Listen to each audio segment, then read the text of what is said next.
All right, we have more. We have play 2 this morning. Let's take a look at what play 2 has to offer. It is 71 degrees past 9 a.m. in play 2.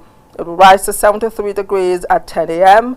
At 11, 75 degrees at 12, 76 at 1 p.m., 77 at 2 p.m., 75 degrees. Rainy conditions expected around 2 p.m. at 35%. Wind gutter up to 9 miles per hour. Highest temperature 77, lowest at 67. All right, Kano is up next. Kano, cloudy conditions will continue all day in Kano. It is 82 degrees past 9 a.m. in Kano. At 10 a.m., 85, at 11, 88, at 12, 89, at 1 p.m. It will remain so, rising to 90 at 2 p.m. Highest temperatures predicted at 91 degrees and lowest at 78. And finally, in Kaduna, rainy conditions are expected in the afternoon around 3 p.m. It is 77 degrees past 9 a.m. in Kaduna. At 10 a.m. it will rise to 78, at 11, 80, at 12 p.m., 81, rising further to 82 all the way to 2 p.m. Wind gusts are up to 13 miles per hour. Highest temperatures predicted at 82 degrees and lowest at 73. There you have it, our weather forecast update this morning. Make sure you follow it and protect yourself. Without much ado, let's go straight on now to the front page or pages of our papers. And this morning, I'll start with a Punch. The Punch newspaper this morning has the screaming headlines: Fake agency scandal, Atiku presidency clash as Senate rejects fresh probe. We have 3 riders. Fake agency controversy deepens as fresh calls for probe rise. Ex-vice president challenges 1.3 billion naira agency fund, calls for independent probe, queries. Did I see World Cup here? Okay, queries World Cup 6.4 billion naira budget. Ex-vice president challenges 1.3 billion naira agency fund, calls for independent probe, queries World Cup 6.4 billion naira budget. We didn't go for the World Cup, so why the budget for the World Cup? Oh, are we there? Okay. Presidential fires back at Atiku backs ICPC probe of scandal. Now the question is, are you for or against an independent probe of this brouhaha that has been going on concerning the fake agency scandal? Recall that the DG, has the supposed DG has been arrested. He was arrested yesterday, Tuesday. He was arrested on Tuesday, or was it on Wednesday? He was arrested, or yesterday. Yes, he's been arrested, and a lot of people are calling for an independent probe. Remember, one of the reasons why he gave for going into hiding is the fact that he actually alleged that he wouldn't have a fair trial or fair investigation into the issue. So he has called on a lot of international bodies, external, internal, to actually get involved. Falano has been on the case, and Atiku now is blowing the horn, as it were, calling for independent probe of this particular situation on ground. I don't know if you agree. The phone lines will open now. I can let the cat out of the bag. We shall be taking a look at this. I mean, these are the questions I'll be asking my guest today, if he also agrees for an independent probe into this saga, as it were. So there you have it. I've given you one of focus this morning, so please ensure to be part of the discussion. Now, above the mass, poverty threatens 79% of Nigerians despite reforms, says World Bank. Poverty threatens 79% of Nigerians despite reforms, says World Bank. I don't know if Nigeria is different from every other part. I mean, we are different, when it comes to talent, when it comes to the gift that God has endowed us with, both human and natural resources. I totally agree that we are different. But when it comes to governance, you would expect that we will be the same with other climes, other nations. When we talk about democracy, the rules are the same everywhere it is practiced. You would expect that same would apply here. But a lot of people will tell you we have our own kind of democracy. Is it that it's our peculiar democracy that seems to affect every decision we take in terms of governance or in terms of leadership? I don't know. I really don't have that answer. So the World Bank this morning is pointing out, reiterating, telling the world as well as tell Nigerians that, you know what, despite all the reforms being told to Nigerians, poverty is still at 79%. Not me, the World Bank. Now, Tinubu to attend UN General Assembly in September. Police Service PSC unveils 50,000 police recruits. Police Service Commission unveils 50,000 police recruits. That's good. World Cup, Argentina beat England, face Spain in final. For those of you who love football, how do you think it will tilt? I was actually rooting for England. You know, after France was eliminated, I lost all hope because I was actually behind France. Mbappe is my guy.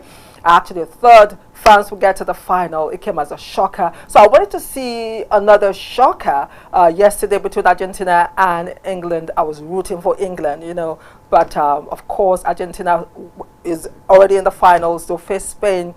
So I don't know who you're rooting for. No betting. I don't bet. I just support. Okay. 6 killed as gas truck explodes at Kogi Army checkpoint. A lot is happening in Kogi. Kogi also is our focus today. I'll let you know when we get there. Court orders federal government takeover of 48 properties linked to Malami. That's a lot. Okay, let's move on to our next paper. In no particular order, let's take a look at the Daily Times. The Daily Times this morning has the screaming headlines: 5.3 trillion naira row. OAGF accuses CBN of non-remittance. Apex Bank keeps mum. You don't keep mum as such a huge amount of money. We want reactions from the CBN, so we have something to talk about. I mean, OAGF, they've accused, they've alleged, CBN can keep mum. We want reaction and we want to know the truth in the matter. All right, that is just below the mast. We have other stories on the front page of the Daily Times. It says, ex-AGF Malami loses over 40 properties in final forfeiture of court order. Do we have more? Yes. Above the mast, Nigeria's 4.1% growth forecast masks deep or deeper economic challenge, says the IMF. Narco vehicle crashes into Air Peace aircraft at Lagos Airport, disrupting light operations. All right. Let's move on to the metrics. The metrics this morning. We have the metrics newspaper. It says, Senate rejects request to probe PFIPC scandal. Donates 50 million to families of teachers, soldiers killed in Oyo rescue. Nigeria's inflation eases to 15.91% in June, says NBS. Two riders, food inflation rises from 2.98% in May to 3.75%. Niger, Kogi, FCT emerge inflation hotspots year on year. So on the metrics, final forfeiture cut hands 48 properties linked to former AGF Malami to federal government. Now, here we are again with the figures not tallying. Some papers will tell you 40, some papers will tell you 48. Now, the difference between 40 and 48, the 8 in between, that's a lot, right? I just hope they get the documentation right so that tomorrow nobody walks and we do not lose. That's 2 losses, if you ask me. If you know, you know. The figures are not tallying. We appreciate if the figures do. 48, 40, that's a lot of difference, if you ask me. All right, CAC targets 100,000 companies for delisting, issues final 90-day ultimatum. Right, those who have ears should hear. Mercy inspires Argentina to victory over England, set to final against Spain. Away from sports, On entertainment, Binitie Season 11 set for July 26. Launch winner to get 160 million naira. Alright, let's move on to the Daily Sun. The Daily Sun this morning, we have the Daily Sun. The Daily Sun has the screaming headlines: 2027, fresh trouble for ADC amid Amaechi's choice as vice president candidate. Or vice presidential candidate, I beg your pardon. Amaechi's choice of vice presidential candidate. Court orders parties deregistration for not fulfilling constitutional provision. Accord AAAPP ZP also. Recipe for political crisis, says the ADC. Bid to entrench one-party state, says Atiku. Adeleke will be on ballot win. Okay, can't wait for the elections to begin. Can't wait for 2027 to come proper. I pray that God keeps all of us healthy and alive. And I'll be here as, you know, the drama unfolds. All right, reps pass bill to extend 2025 capital budget implementation by 3 months. That's a lot of jargon. I don't understand. I've said it here again and again. They should bring this in pidgin English, or my language is Shakiri, Edo, Igbo, Hausa, so we can actually follow, because sometimes the mathematics, you know, they complete. Okay, Governor Okpewolo condemns abduction of housewife, others immediate security action. Governor Okpewolo, that's the governor of Edo State, others condemns abduction of housewife, others immediate security action. Beside that story, IPOB slams Soludo over remarks on Obi's call for Kano's release. Ex-NIGCOMSAT boss flares IMF's proposed telecoms petrol taxes on Nigerians. Ex-NIGCOMSAT boss flares IMF's proposed telecoms petrol taxes on Nigerians. Okay, let's move on to the Hope. We have the Hope this morning, the Hope newspaper. Malami court orders forfeiture of 40 properties linked to ex-AGF. We have more on the Hope. Ayeda Tiwa harmonizes pensions for retired permanent secretaries. How security pressure forced Oyo kidnappers to free pupils, teachers, ex-DSS chief. Says troops cut off food, weapons, informants. 3 security operatives killed by IEDs during operation. Osun 2026 cut bars PDP from governorship race as candidate loses bid over absence of name on ballot paper. Nigeria ends South Africa evacuation with final airlift of 308 returnees. NECO targets full CBT transition as hitch-free exam boasts confidence. And above that story, global immunization improves. 13.5 million infants remain unvaccinated. WHO, UNICEF. All right, we're moving on to more papers. Let's take a look at the next paper. Okay, let me swap to this side. All right, let's take a look at the new Nigerian News Direct. We have the Nigerian News Direct. Says Nigeria's inflation eases to 15.91% in June. MBS. Above the mass Orire abduction, Senate donate 50 million naira to families of deceased. Federal government launches Niger Delta Agri Development Investment Fund. We pray it goes beyond the papers, it goes to reality. On ground, we see this implemented live and direct. That would be so great. And of course, the follow-up is not just to launch and just leave. Proper follow-up, proper accountability, transparency, follow-up to results, continuity, plans for this, laudable schemes to continue after a new government comes in. That would be so great. We will have laws or bills to ensure that projects continue when new governments come into place. So all the monies, all the time is not wasted. All right, MPC raises alarm as over 80% of deaths in Nigeria go undocumented. Very serious. All right, Daily Independent is here. We have Daily Independent. Manufacturers face credit squeeze amid 1 trillion naira fund delays. That's on the Daily Independent this morning. Manufacturers face credit squeeze amid 1 trillion naira fund delays. We have more stories on the economy. Our economic reforms have stabilized Nigeria, says Tinubu. Takes Nigeria's economic agenda to UN stage in September. Caught others final forfeiture of 48 properties linked to Malami. We already took that.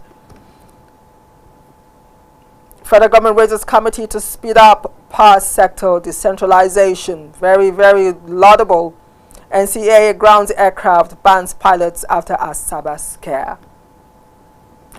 All right, let's move on to the first daily. The first daily newspaper this morning actually has the headlines of our second focus, or it should be the first focus of discussion this morning.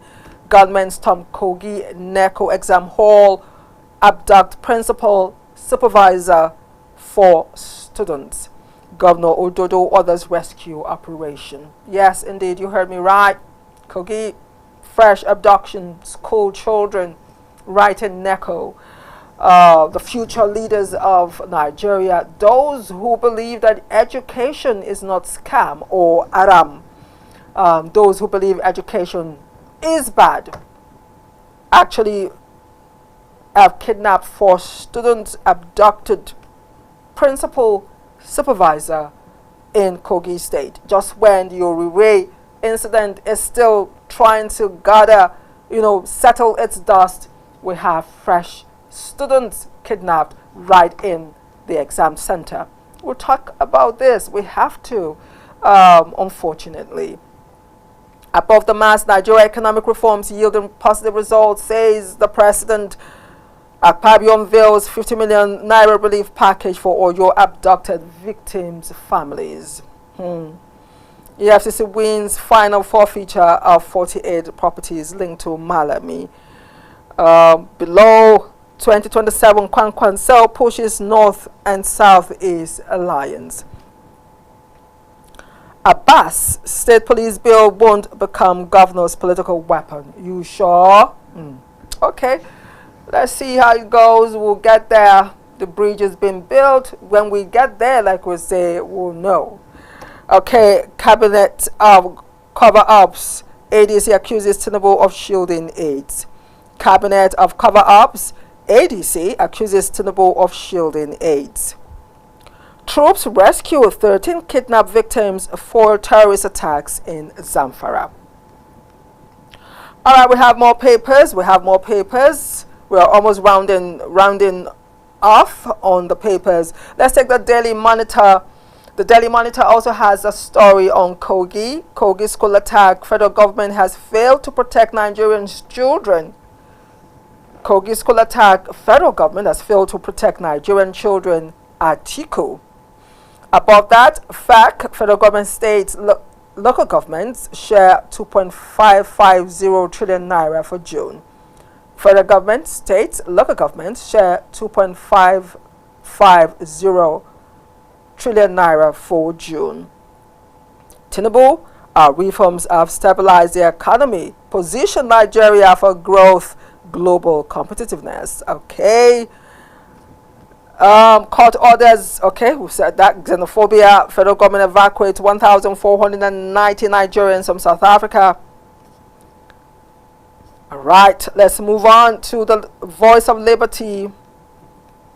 We have lots of papers to do. Can we take all? The Voice of Liberty. I'll just take the screaming headlines. The Voice of Liberty is on the Malami story. Malami loses 48 properties to federal government. All right, let's go to the Vanguard. Let's take a look at the Vanguard. The Vanguard, gunmen raid Kogi school, abduct principal, NECO official, students. Alleged money laundering, court orders final forfeiture. Nigerian priest in U.S. commits suicide after other to return home. The Guardian. Let's take a look at The Guardian. The Guardian says row over INEC's deadline compliance as parties seek further extension. That's The Guardian this morning. Senate rejects PFIPC probe as Atiku slams federal government over 6.44 billion World Cup budget. All right, the Whistler. We have the Whistler. Let's quickly move on to the Whistler newspaper. The Whistler this morning says CBN faces mixed inflation signals ahead MPC meeting. There's a rider. Headline inflation falls to 15.91% as monthly food index rises. Final evacuation flight returns 350 Nigerians home from South Africa. The numbers are not tallying. One paper says 1,000 plus. Another says 315. I don't know why the numbers never tally. It gives me small headache. Small, tiny headache. The numbers never tally. I don't know. I really don't know. I would put them on the front page of the papers. You pick one, it says 1. You pick another paper, it says 10. You pick another on the same issue. Let it tally. Let it tally. That's all we're saying. The Nigerian Tribune. Let's take a look at the Nigerian Tribune. The Nigerian Tribune. National Assembly to place state police funding on first line charge, says the Senate. Lake Chad drying up poses global threat, says the federal government. Tinubu to attend UNGA in September, Jimo Ibrahim announces. The Nation is next. Let's take a look at The Nation. The Nation newspaper this morning has the Malami story, so I will jump that to the next. Abbas Bamidele bill will provide safeguards direct funding of state police. The Nation newspaper. UN warns of terror threat in West Africa, Sahel. UN warns of terror threat in West Africa, Sahel. All right, I suppose that is our last paper this morning. Yes, indeed, we've come to the end of our front pages this morning. So the cats, the elephants, the dogs, everything you can think about is out of the bag. Our focus this morning is Kogi, the fresh kidnap, the fresh abduction of students writing NECO exams will be one of our discussion. And of course, the saga that is unfolding, fake agency saga, we'll take a look. I'll be asking, should we have an independent probe? We'll take a look at that when we return. Stay with us.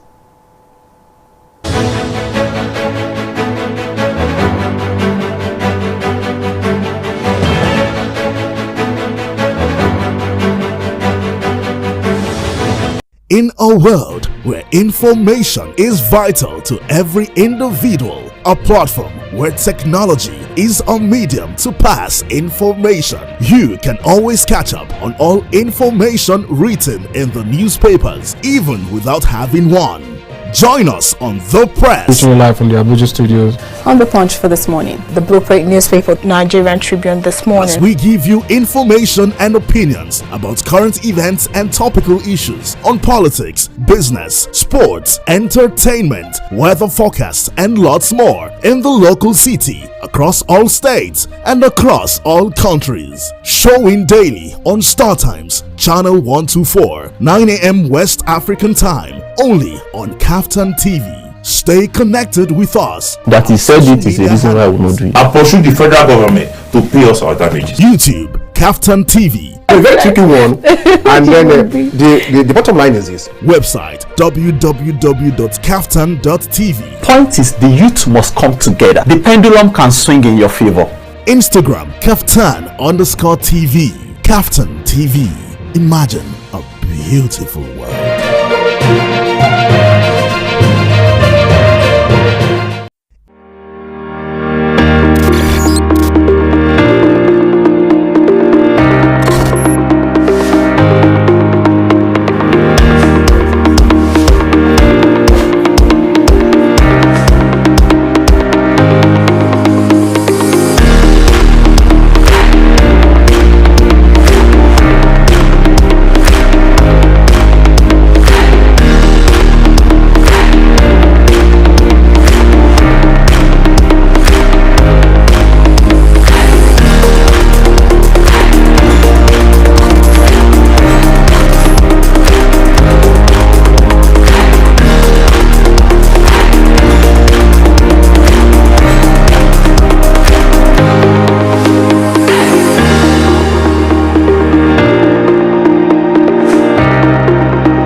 That's our slogan at Kaftan TV. Hello there, I am Ruben Okala. Hello, I'm glad to have you join us again on the News on the Hour, reaching you live from our studio in the nation's capital.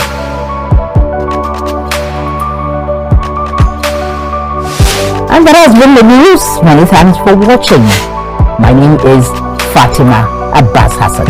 I'm locating Babatunde. I am Kidnap. The politics of Lagos State is still very much in the hands of the leaders. My name is Dayo Omogun. I've not done a change of name. To Abibaru Film and Theatre Arts Network. We always dish out beautiful materials.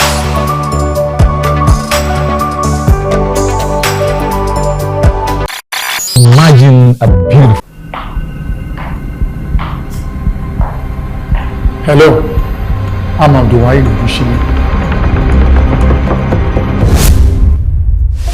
former national president, Nigeria Union of Journalists (NUJ), one-time president, Federation of African Journalists (FAJ), a former executive council member, International Federation of Journalists (IFJ), member, International Press Institute (IPI), a former commissioner for information and strategy in Ogun State.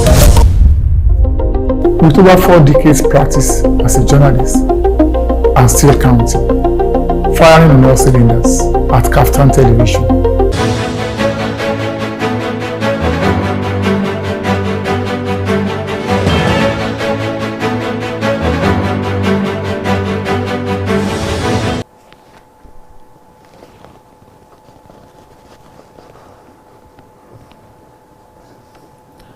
Yes, welcome back. We have a guest in the house. Just one, my friend. I had to call him up to, help through the discussion this morning. I called a lot of people, but as usual, he answered the call.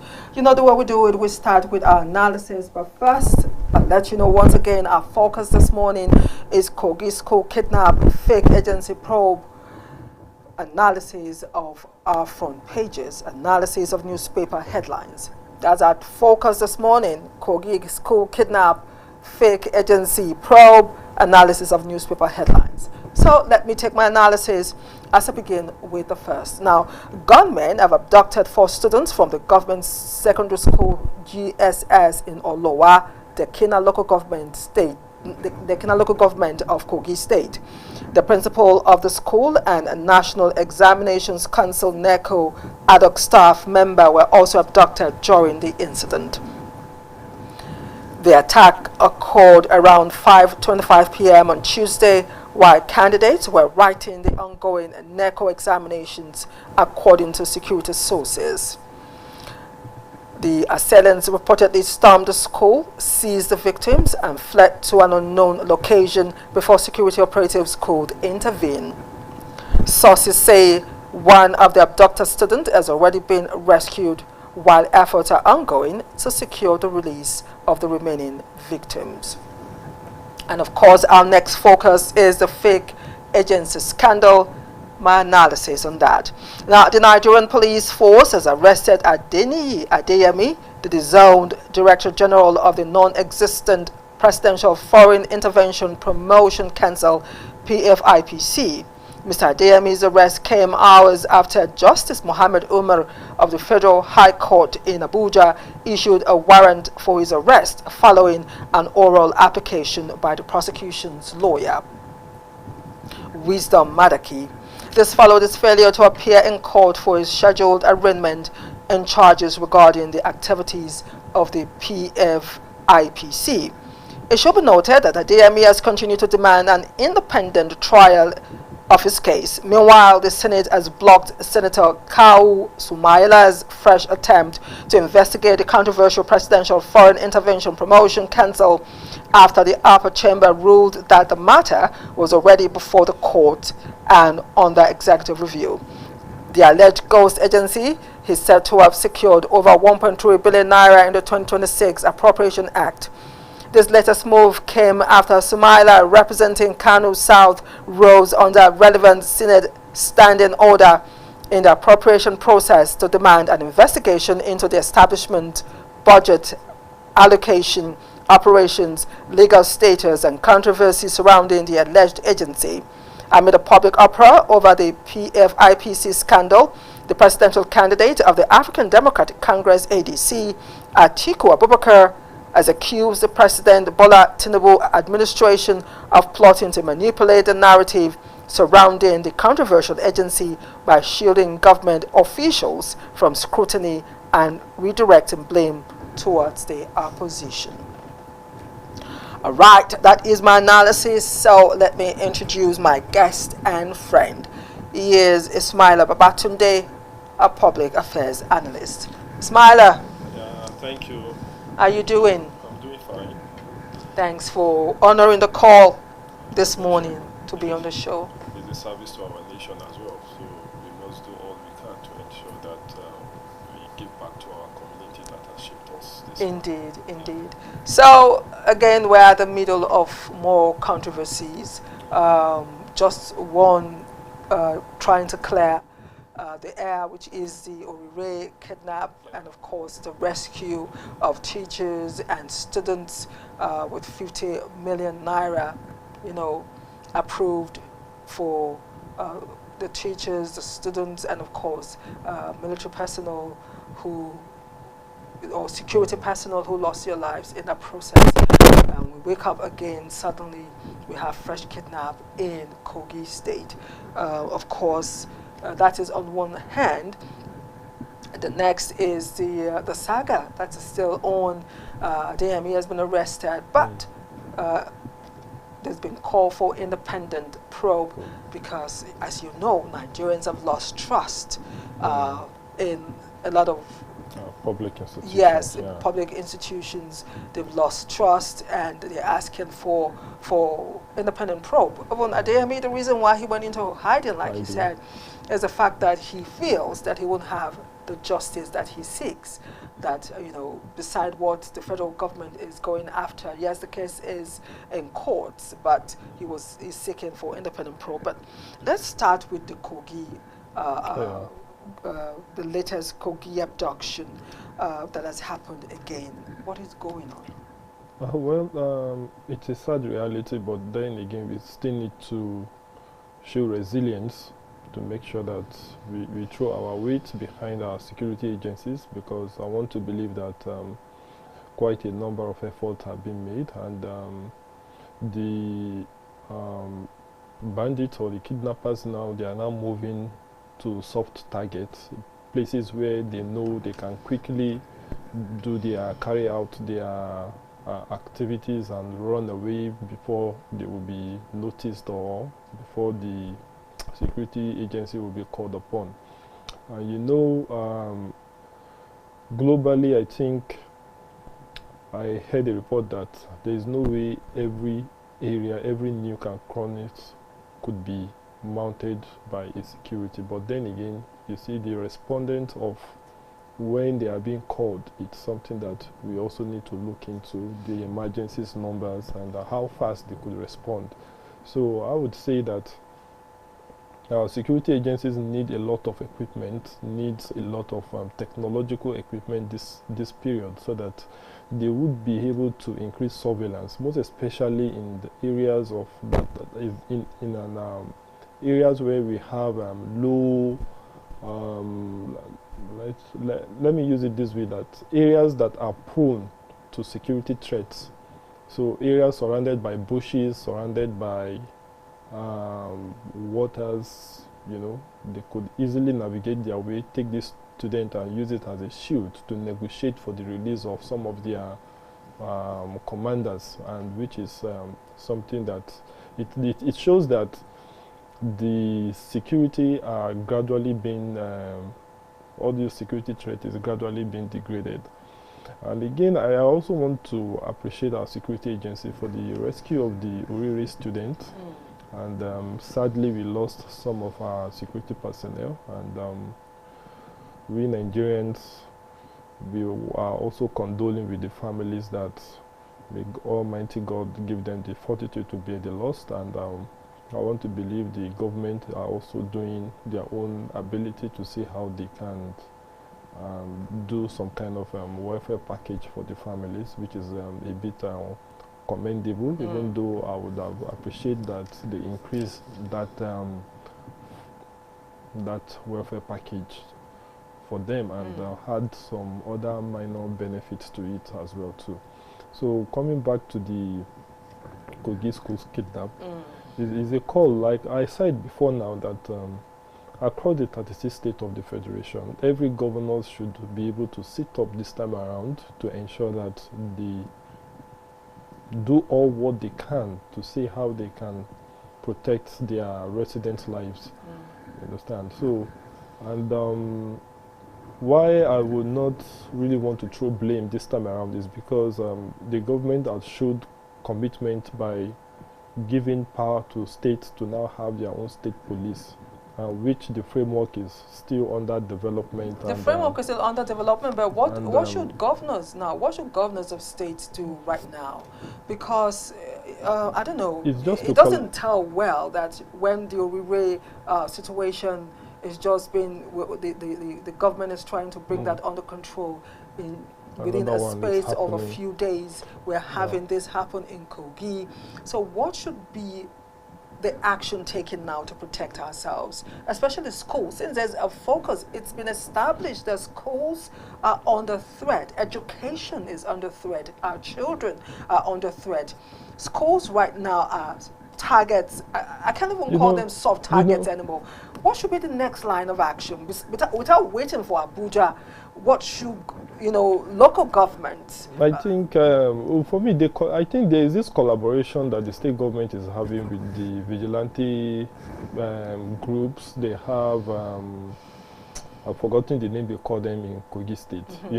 This is not the first time that they've made attempts in Kogi State. And I think Kogi State government has been able to actively do a bit of what they can. If not, I think the cases should have gone. The other time I saw them, I saw on the news that they made arrests, they went into the bush to rescue some victims as well too. Even when they made attempt on a school again, still in Kogi, it was foiled because that was not successful. So I believe this time around, I want to believe that they will also be able to actively and proactively see how fast they can rescue these children, even though it's a very sad reality. And we are so concerned that this thing is still happening, but then these terrorists, I think the Nigerian security is coming hard on them, so they are moving. Because I watched the 2-3 patterns that part of what they are negotiating for, if they kidnapped their victim, is that they want some of their leaders to be released in place of these children. So that tells me, that sends a message that it means that we are having an advantage over these guys. Even though we still want more, we still want our school premises to be safe, but the state government also needs to do more. They needs to. Now is a time that they are really targeting the education system, because examinations are ongoing. They know they put students together this time around. No student will want to miss their examination, so everybody will be at the school premises. So they see this time as a time that they used to strike. So even within the school or the authority, and mostly the local government that are directly in charge, and every school, they should have engage some people, even vigilante groups, that will be a bit have some distance away from the school premises, just to watch. Be on the lookout. Yes, just to be on the lookout for this. They must have already established contact with the nearest security post. They should have pinpoint all the security posts, and even the security themselves. They should be on high alert of they might receive any emergency call, so they should be proactive and be prepared to respond to those security threats immediately they are being called. So if we are very proactive, if we are very determined, and we have everything necessary, I believe immediately they are coming, these guys must have sighted them, then raise the alarm, then security intelligence will be deployed. Either they use helicopter to quickly track these guys or see how they would be able to quickly respond to the security challenges that they are having. I believe they won't have they won't be having much success as the way it used to be in the past. Now we've said on this stage, on this set, several times that we should find a different approach to handling our security situation. For me, I was having a conversation with some people, and someone jokingly said, in the world right now, he feels that Nigeria should have the highest number of police, the army, the highest ever. People don't have jobs. They should encourage them to get involved. The Nigerian youth now should be used in a very positive light. They should engage the Nigerian youth more in fighting insecurity. Talking about schools, that there shouldn't be any school, like you've said, without any security presence. Whatever the federal government will do to help state government find the police bill is a process, but before all the T's are crossed and all the I's are dotted, we should go beyond words and move into action to ensure that pupils, children, women, teachers are protected. The school is under siege, as it were. That the Nigerian youth at this point should be engaged more positively. There should be a fora for in every local government to ensure that security is number one on the list. I think quite a number of advocacy is currently ongoing. That the security is everyone's business, and that everybody must take part in ensuring that his immediate environment is being safeguarded. Either through intelligence, when you see something, you say something. So I think that advocacy is already ongoing. And again, every year, I know for a fact that every year, Nigerian military always recruits. I don't know of police, but in recent time, police has also been recruiting.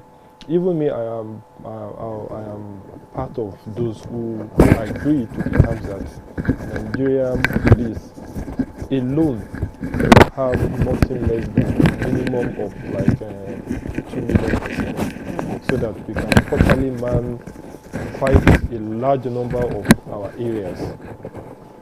But then, also, the president also signed the establishment of the Nigerian Forest Guard too, which will also serve as a security to protect our environment. But we haven't heard anything about that yet. We haven't heard or seen any movement towards that. It all came up during that Anire.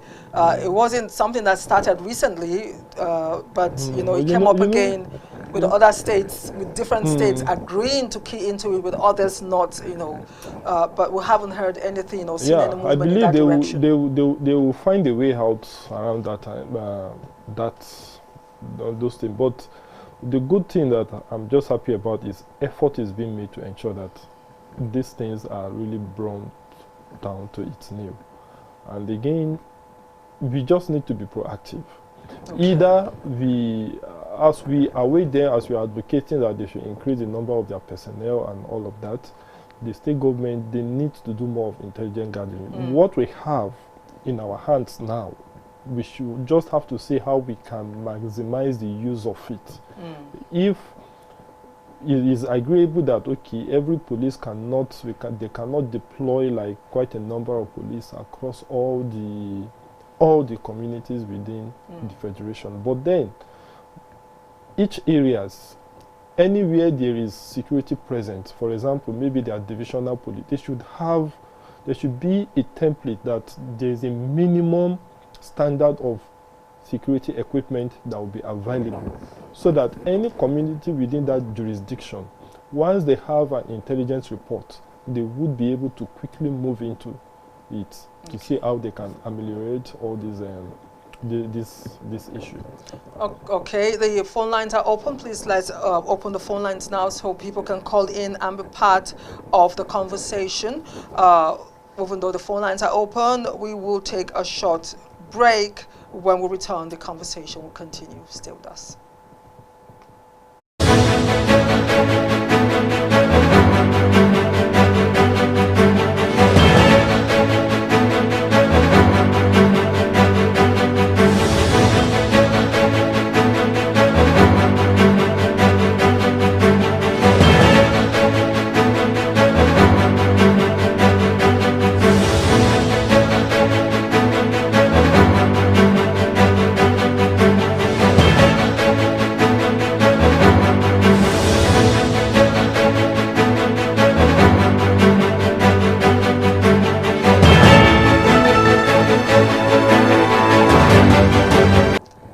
Yes, welcome back. It is the press as we take a look at Kogi school kidnap, fake agency probe, analysis of newspaper headlines. My guest is still here, my friend Ismaila Babatunde, who is a public affairs analyst. The phone lines are open. Please feel free to call in and be part of the conversation. Before the break, we were actually taking a look at Kogi as government abduct 4 students from the government secondary school in Olowa, the Kina local government of the state. They took away the NECO supervisor, they took away the principal of the school, and 4 students abducted. Report says that one of the students have been rescued as ongoing investigation continue. Now, we want to take a look at our second focus, which is the fake agency scandal this morning. Now, Adeyemi, the alleged DG, has been arrested, is in police custody. Now, one of the reasons why he refused to appear in court is that he fears for his life, and he doesn't actually believe that he will have a fair trial or fair hearing. He has called for international support, independent probe into his case. And a lot of people have called for that too. Femi Falana, SAN is one of those. Atiku also, latest report, as you know, he has accused the Tinubu of aiding his aides. He has called for independent probe also of this particular saga. And I'm directing the question up front, asking my guest this morning his opinion on an independent probe. Do you agree or do you disagree? It's difficult to say because I think our constitution has not really adopted the method for us to have an independent probe. So, because when they say independent probe, it gets me a bit concerned that is it that they want a foreign body to come and investigate us as a sovereign nation, to investigate our matter? But then, for me, I think we should not undermine the process of our own apparatus that we have. We just have to let them do their job. Whatever findings they came out for, if the man himself, Mr. Adeyemi, has evidence, which I believe he should have some forms of evidence that he will use to present to the court, so they would be able to do their fact-finding and deliver a judgment fairly. But in this regard, ordinarily in developed nation, if issues like this happen, the first thing to do honorably is that the accused, or you like to say the accused or the accuser, who happen to be the chief of staff, will first of all step aside pending the outcome of investigation. But here in Nigeria, I don't think we have that law yet that says that if you are under investigation, you need to step aside. But is the law not the same everywhere in the world? Is the law not the same? If you are using it at that time, that is because the law is the same, but Nigeria is peculiar. Nigeria is different. They have a clause. In their own, they have a clause there that when you are accused of something, you have to step aside. But does it always happen? But in Nigeria, in the Nigerian system, in Nigeria, is that clause that I'm saying that I don't think we have it in our constitution.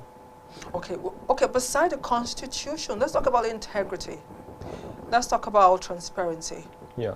Are you saying that we need the Constitution for us to understand integrity? Do you need the Constitution to understand integrity? Transparency? You see, do we need the Constitution in the system for anyone to step aside when being investigated, especially when they are high up there? For me, for now, we need that law to be spelled out. So we actually need a law. Yes. For us. Yeah, we need to add that clause into our law as it stands today. Because since 1999, there are several issues, and we've seen repeated leaders not stepping aside whenever they are being accused. Now, one person did it, there was no consequences.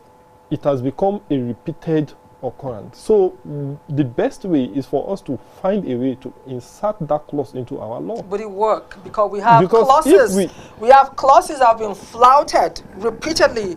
No, someone says the law is a horse and anyone can ride. That is where clauses have been flouted. That is where we would be able to hold them to account. We can also sue them. And the judge will give judgment based on what that has been passed into the law. Okay. But for now, we are just, I try to remove sentiment and emotions away from if I'm having my own argument. Because there was no clear path for these things. If like in our education system today, it is now we are having integrity clubs to teach integrity leadership. We are having it as a club right from, I know secondary school have it, but primary school I don't really know much. They are now instilling this discipline and understanding on the students, so that when they grow up, wherever something of this wants to happen, they already know the thing to do. Now Ismaila, let's take a break here. Growing up, remember the song, Wherever You Go, whatever you do, do not say yes when you mean to say no. That's kindergarten. Good, better, best. I shall never rest until my good is better and my better best. Those are kindergarten rhymes that we are taught. That's the building in of integrity. Growing up, if you bring a pencil, your mom buys you a green pencil, you come with a blue. She takes you to school the next day if you can't give a right answer. Openly, where you have everyone, you have to give account for where you got the blue pencil from. I don't know if parents still do that. I don't know if there's a break. But today, that's our generation more or less that are in power. Yes, that was all the generation are there. But what is going on? Even why me, I was in primary or secondary school. I can't try it. My parents will question me. In fact, because where we live, there are a lot of people within that environment. As you are coming, everyone will even hear. call you, come, what have you done today? Let me see your. They will even check you before you even get to your parent. They must have gotten that information that no, this one. Are you sure you took this one? Because you're talking about clauses. Do we need a clause for integrity to go into play when we have situations like this? But the reality in Nigeria today is that anything that is not spelled out inside the law is difficult for you to hold that person to account for it. Just the same way when we were before the Freedom of Information Act come to place.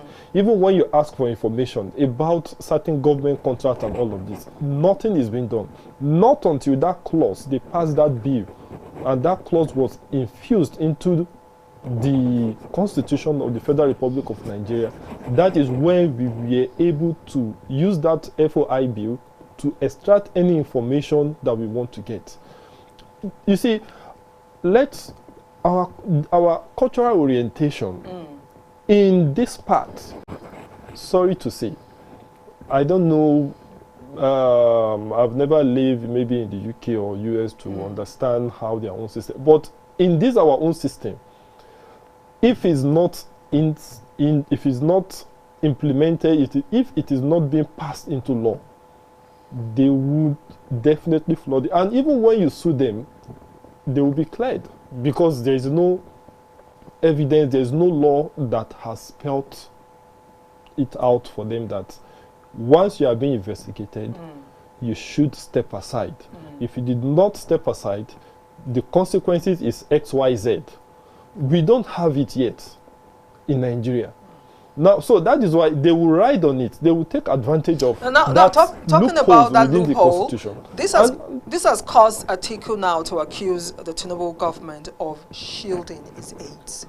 It has unearthed or opened a can of worms that we had wished would remain on the ground. I'm telling you.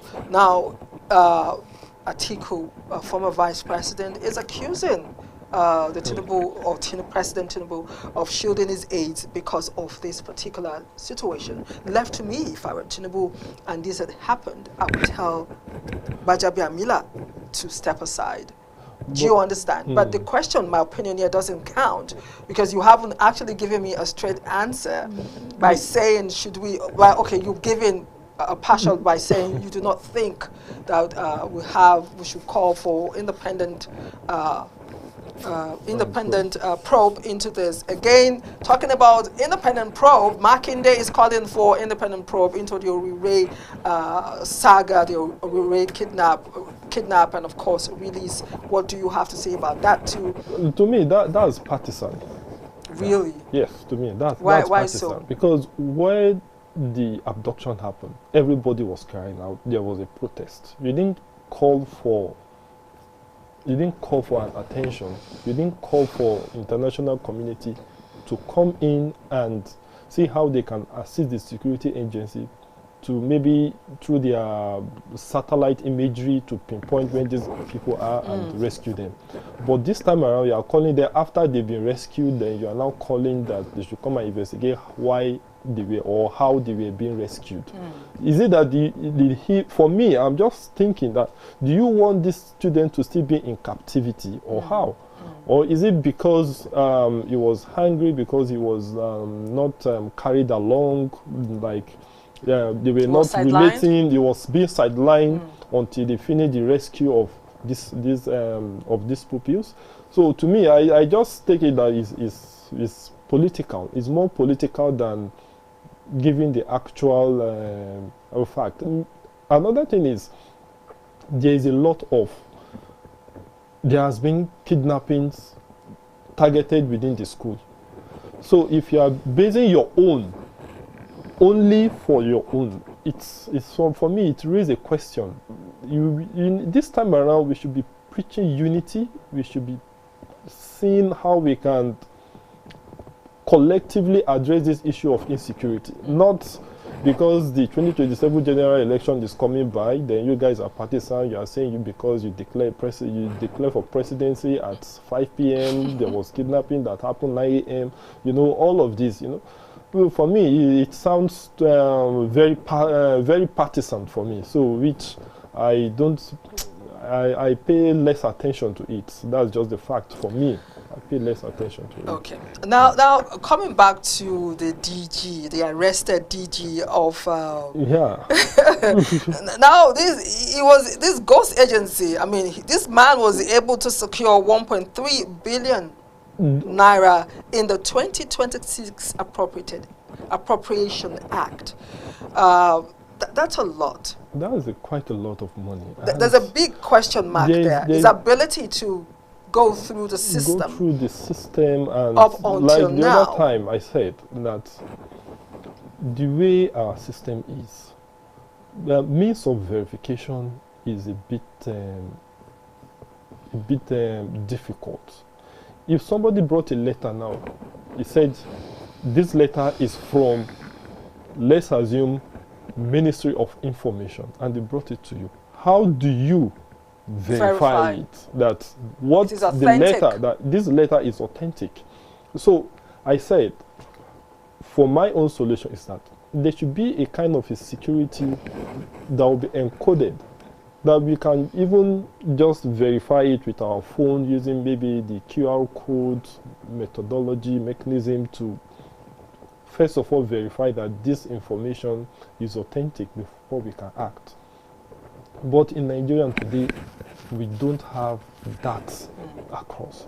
And it is most likely that is why that loopholes, that is why this guy is being able to scale through to infuse a lot of things that he was able to do.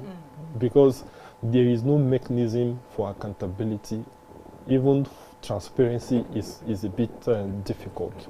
So, but then I think the matter just started. We are watching development. We are seeing how things are being unfolding. There was even this popular social media guy that said he spoke with him, and at the end of the conversation, he just needs to pull out of that case, because what he found out is as if this very imposter does not have any evidence to present. So, but we are still watching. Maybe he's saving his best card for later, but then since the matter is in the court, we just wait to see the every evidence that will be presented. So from there we'll be able to deduce and read between the lines and know who actually is a culprit in this matter. Now, trying to find out who the culprit is, of course, like you said, we're all watching to actually see how the case will pan out. We're also happy that he's in custody. Is in custody. We hope they treat him right, follow all due process, as it were, to ensure that we get to the end of finding out who is telling the truth or not. But before his arrest, he went into hiding. His father was arrested right in the presence of his entire family, with his friend too. We heard his friend who was in the house, who probably came to meet with the parents, the aged parents, to visit, was also picked up. But he's in custody right now. But before then, the reasons he gave for going into hiding: one, he says he fears for his life. The second, like we are discussing now, is he believes he won't have a fair trial. I'm just wondering, why will this man be so scared? So scared to the extent he'll say he's scared for his life. What is there to be scared of? You see, if you follow, presently now a lot of Nigerians are losing trust in our public institutions. So I'm not surprised if you said he's been scared for his life, or he has received a death threat and all of that. So, but all of this still does not exonerate the fact that there is issue, and in our law there is consequences even when you give bribe and even when you take bribe. So, and part of his statement I listened to was that he gave a bribe of 400 million, which already has breached a section in our constitution. So either the appointment is now legitimate or fake, as well too, also needs to be thoroughly investigated. And again, what makes it a bit tricky is that the chief of staff was also the one who raised the alarm, and this issue has already started since October last year, October 2025. So, and now it dragged up to this point. Seeing that the issue was not resolved as at then, he also raise the alarm again for the second time. So this means that it makes it a bit difficult for us to say we want to point finger at him. So, and looking at what I have been hearing from him through the public media is that he has evidence, and we should just think, how can he paid a bribe of 400 million. But then when I sat down, I look at his chain, like he was formerly an SA to the Osun State governor, and he was being fired. Does this guy really worth that amount of money that he was saying? Then he said he borrowed money and all of that. Well, this is something that there should be a collaborative synergy between the EFCC, ICPC, the Nigerian police, and even the DSS. We have this institution, all of them will will do their own investigation independently, and they will submit their findings to the court. So from there, Nigeria would be able to pinpoint. But what normally bothers me more is that as this case is progressing, each agency should be able to be giving us state of reports as they progress. Back to back. Back to back. For example, now, as they pick the families of this man, and now he has been arrested, they should tell us, okay, now, based on the development, we've gotten this man and we've released the family, or we still need to have the family for a few more days because we need to ask them some few more questions, and after this, they will be Nigerians have a right to know. Yes. Then when they leave, at least their PRO, their public relations officer should be able to come here, okay, we freed. They should even show us a clip as they were moving away, even though not showing their face. They are leaving the premises. Then the development, okay, we are now at the court and we presented XYZ evidence. So Nigerians will follow the trend. That shows transparency and accountability, and it will boost more confidence to Nigerians that no, this guy actually is not being witch hunt or is not being... Now, talking about confidence, there's one thing I know for sure: there'll be names. Once this trial begins and proper investigation is carried out, there is no way an agency that got 1-something billion from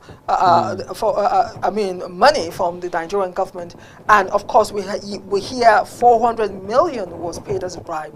There is no way names will not drop. This man is not a ghost. They've called the agency a ghost agency, but we know that he is not a ghost. He has flesh, he has blood, he has water, he's been arrested, he has family.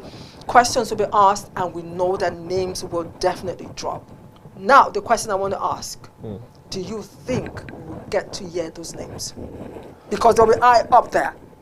Do you think, once again, like we've called for the names of terror sponsors, their faces, we're yet to get faces, we're yet to get names, we're promised every day. Every day say, okay, now they're going to release the names. We keep waiting with our popcorn and our tea. And we never see the names, not on TV, not on paper. Do you think the names will be dropped? That question is a very difficult one. You're stalling. The reason being that looking at the trajectory of unfolding events, I think it is not up to me for me to say the names should be made available. It's not up to you. It is not you up don't to want me to know. In person. You don't want to know. You're not demanding. No, I want to know because we only say when we get to that bridge. Will you drive past? No, or stop and demand that the names be released, or they say it's classified? He should be the one to mention those names that are involved. That's what I'm saying. So I can't force him, and again, I'm not opportune to be part of those who will be interrogating him. So even if he named those names, I wouldn't know. So that is why I can't tell you yes and I can't tell you no. But all what I'm just know is that, well, we are watching the event as it's unfolding. We are following out the development. So whatever the outcome is, we'll archive it, and we'll also make reference to it as we have been making reference to others as well too. So I think that's what I can just say in that regard. So imagine now you are in the car and we are driving towards that bridge. No, you always say when we get to that bridge, we will know if we're going to cross. Will you stop to ask if it happens, what should Nigerians do in demanding that we actually know all? Because you've already said that every investigation should be transparent enough for Nigerians to be carried along to know how it's going. So we demand that we get to know every name, every detail of the investigation, with nothing hidden. Yes.